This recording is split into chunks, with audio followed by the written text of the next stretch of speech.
I think we're in a little bit of a holding pattern right here, right now.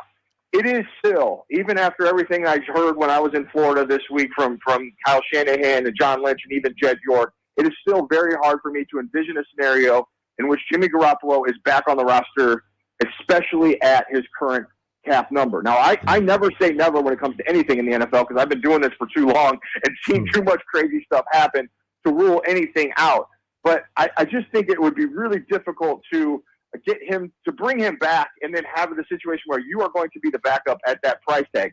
Then the conversation would turn if it was, hey, we're just going to have to release you or we're going to bring you back as a backup, but it's going to have to be at a significantly reduced price.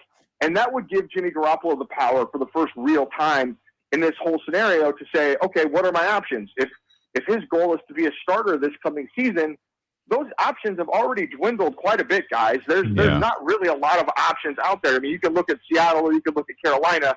Seattle is only going to happen most likely, and again, never say never, but only going to happen most likely in the event that he were to be released and signed there.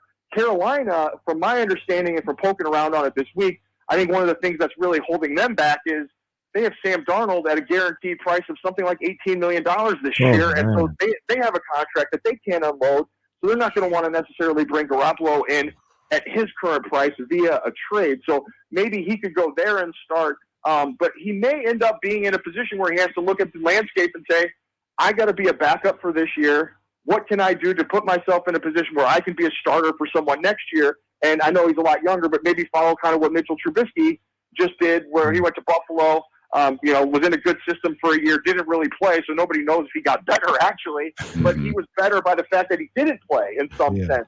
And the team would be willing to roll the dice on him that way. So, again, I never say never. I still think it's pretty hard to believe he'll be back at all. I think it's really hard to believe that he'll be back at his current price tag still.